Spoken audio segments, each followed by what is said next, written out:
Class में, schools में या कोचिंग में तुम्हारे टीचर जो हैं वो तुम्हारे अकॉर्डिंग नहीं चलेंगे, वो तो अपना एक फ्लो लेके चलेंगे ताकि पूरा साल में पूरा सिलेबस कंप्लीट हो, उसके अकॉर्डिंग चलेंगे। पर मेरा तो एक अलग स्ट्रैटेजी है, तो ये स्ट्रैटेजी को तुम्हें अपने जहां तुम पढ़ रहे होगे स्टडी टेबल के सामने चिपका देना है कि भाई मेरा ये मंथ्स में ये टारगेट होना चाहिए। तो फर्स्ट मंथ में मैंने तुम्हारा टारगेट सेट कर दिया है कि ये 3 चैप्टर्स को तुम्हें कवर करना है और यही 3 चैप्टर्स तुम्हारे पीरियडिक टेस्ट के 1 के अंदर भी आएंगे, इसके बाहर तुम्हारा कुछ भी नहीं आएगा।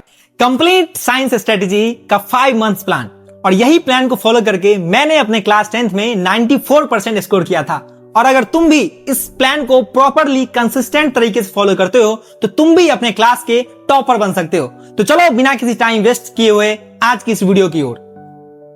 ये रहा हमारा कंप्लीट साइंस स्ट्रेटेजी जो कि साइंस क्लास 9 के एक्सप्लोरेशन बुक के बेसिस पे है। और अगर तुम क्लास 10th में हो तो तुम भी इस प्लान को फॉलो कर सकते हो अपने चैप्टर्स के अकॉर्डिंग। देखो इसमें क्या है कि मंथ 1, मंथ 2, मंथ 3, मंथ 4 और मंथ 5 में मैंने इसको कैटेगराइज कर रखा है। बहुत सारे बच्चे सोच रहे होंगे कि इतना जल्दी सिलेबस कंप्लीट करके क्या ही होगा, पर जब मैं क्लास 10th में था ना तो मैं अपना सिलेबस बहुत ही जल्दी कवर कर लिया था।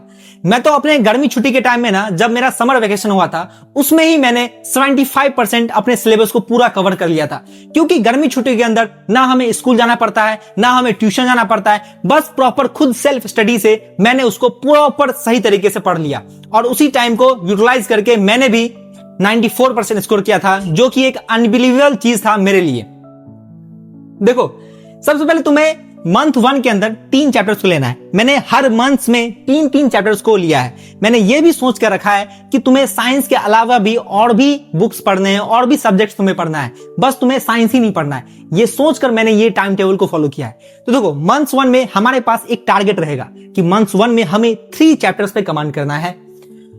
मंथ 1 के फर्स्ट में देखो केमिस्ट्री का सबसे पहला chapter entering the world of secondary science, ये केमिस्ट्री का फर्स्ट चैप्टर है। उसके बाद फिजिक्स का first chapter describing motion around us, ये सेकंड चैप्टर है। और बायोलॉजी का एक फर्स्ट चैप्टर जो कि cell the building block of life है। हमारा ये टारगेट होना चाहिए। अगर आज से हम ये स्टार्ट कर रहे हैं तो सबसे पहले पेन और कॉपी ले लेना। ये स्ट्रेटेजी को मैं टेलीग्राम चैनल पे भी डाल रहा हूं और यहां पर भी तुम अगर स्क्रीनशॉट लेना चाहो तो ये स्क्रीनशॉट ले सकते हो। और स्क्रीनशॉट लेने के बाद तुम्हें इसे अपने सामने फ्रंट पे लगा देना है। और इसके जैसा ही मैं मैथ्स का भी स्ट्रेटेजी लाऊंगा, मैं सोशल साइंस का भी स्ट्रेटेजी लाऊंगा, मैं इंग्लिश का भी स्ट्रेटेजी लाऊंगा और हिंदी का भी स्ट्रेटेजी लाऊंगा। हर सब्जेक्ट के लिए अलग अलग स्ट्रेटेजी लेकर आऊंगा। ये स्ट्रेटेजी को तुम्हें अपने जहां तुम पढ़ रहे होगे स्टडी टेबल के सामने चिपका देना है कि भाई मेरा ये मंथ्स में ये टारगेट होना चाहिए। तो फर्स्ट मंथ में मैंने तुम्हारा टारगेट सेट कर दिया है कि ये 3 चैप्टर्स को तुम्हें कवर करना है और यही 3 चैप्टर्स तुम्हारे पीरियडिक टेस्ट के 1 के अंदर भी आएंगे, इसके बाहर तुम्हारा कुछ भी नहीं आएगा। उसके बाद मंथ 2 के अंदर भी हमें 3 चैप्टर्स का गोल है। हमने 3 चैप्टर्स का गोल रखा है, जिसमें फर्स्ट एक है exploring mixtures and their separation, उसके बाद है हाउ फोर्सेस अफेक्ट मोशन और तीसरा बायोलॉजी का है टिश्यूज इन एक्शन। ये भी 3 चैप्टर को प्रॉपर्ली फॉलो करना है। आगे इस वीडियो में मैं तुम्हें यह भी बोलूंगा कि इस 3 चैप्टर को फॉलो कैसे करना है और कहां से करना है। ये भी मैं प्रॉपर ज्ञान दूंगा, प्रॉपर एक आइडिया दूंगा, प्रॉपर रिसोर्सेज भी दूंगा, नोट्स भी अवेलेबल कराऊंगा। बस तुम्हें कंसिस्टेंटली इस वीडियो को लास्ट तक देखना है। उसके बाद मंथ 3 के अंदर भी हमारे पास 3 चैप्टर्स हैं। पहला जर्नी इनसाइड द एटम, उसके बाद वर्क एनर्जी जो सिंपल एंड मशीन्स, ये फिजिक्स का एक चैप्टर है। और तीसरा रिप्रोडक्शन, कैसे लाइफ कंटिन्यू करता है, ये एक बायोलॉजी का चैप्टर है। उसके बाद मंथ 4 के अंदर भी हमारे पास 3 चैप्टर्स हैं। पहला केमिस्ट्री का एटॉमिक फाउंडेशन हो गया, फिर फिजिक्स का साउंड वेव्स हो गया और फिर बायोलॉजी का डाइवर्सिटी एंड क्लासिफिकेशन। ये भी 3 चैप्टर्स हैं। अभी तक हमने मंथ 1 में, मंथ 2 में, मंथ 3 में और मंथ 4 में टोटल अगर हम चैप्टर्स देखें 1 2 3 4 4 4 8 8 4 12 चैप्टर्स यहां तक कंप्लीट हो गए।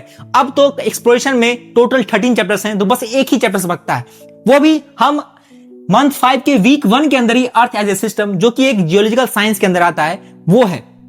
तो ये एक प्रॉपर स्ट्रैटेजी है साइंस को लेके। अब हमें इसे कंप्लीट कैसे करना है और कैसे इसको फॉलो करना है।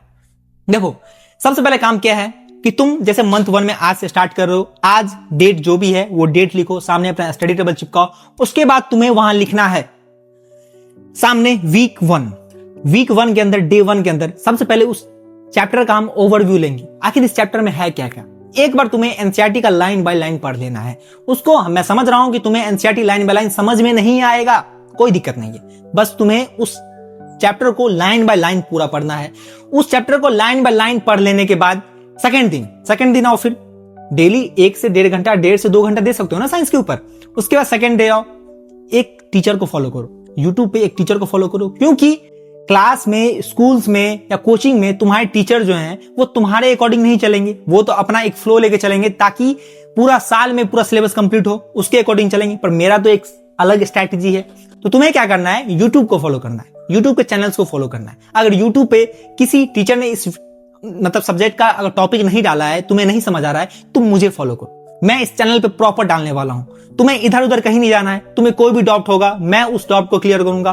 तुम्हें इस चैप्टर को समझना है ना, जैसे कि entering the world of secondary science, मैंने अपने चैनल पे ये डाल रखा है। तुम इस वीडियो में जाओ, इस मेरे चैनल पे जाओ, मेरे चैनल के प्लेलिस्ट सेक्शन में जाओ, वहां पर मतलब केमिस्ट्री में entering the world of secondary science डाला हुआ है, वो तुम पढ़ो एक बार। मात्र बस 30 से 35 मिनट का वीडियो है और उसमें प्रॉपर खत्म हो जा रहा है।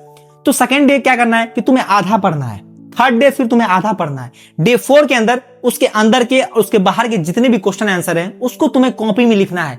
कॉपी में लिखना है। ये बहुत सारे बच्चे क्या करते हैं, कॉपी में लिखते नहीं है और स्किप कर जाते हैं। तुम्हें उस चीज को डे 4 के अंदर कॉपी में लिखना है, फिर डे 5 के अंदर उसको रिवाइज करना है और डे 6 के अंदर खुद से ही उसका टेस्ट लेना है और डे 7 के अंदर रिलैक्स मोड में चिल मारना है। देखा मैंने क्या तुम्हें एक वीक वाइज स्ट्रेटेजी दे दिया। वीक 1 के अंदर डे 1 में तुम्हें क्या करना है, सबसे पहले उसको थोड़ा सा ओवरव्यू पढ़ो। डे 2 के अंदर आधा करो, डे 3 के अंदर आधा करो, डे 4 के अंदर क्वेश्चन आंसर लगाओ, डे 5 के अंदर टेस्ट दो, डे 6 के अंदर भी रिवीजन करो और डे 7 के अंदर चिल मारो। यही हर चीज को फॉलो करना है। जब हमारे एक मंथ में 3 चैप्टर्स हैं और हमारे एक मंथ में ना 4 वीक होता है, तुम्हारे पास इनफ टाइम है। 4 वीक होता है जिसमें मैं 3 वीक का ही तुम्हें काम दे रहा हूं, 1 वीक वहां पर भी एक्स्ट्रा है। उस 1 वीक के अंदर ना तुम्हें प्रॉपर रिवीजन करना है, प्रॉपर सिलेबस को रिवाइज करना है, बार बार रिवाइज करना है ताकि तुम एग्जाम में अच्छा परफॉर्म कर सको। तो ये वीक 1 के अंदर आ गया, ये वीक 2 के अंदर आ गया, ये वीक 3 के अंदर है और वीक 4 जो हमारा बच गया उसमें हमें रिवीजन मार देना है।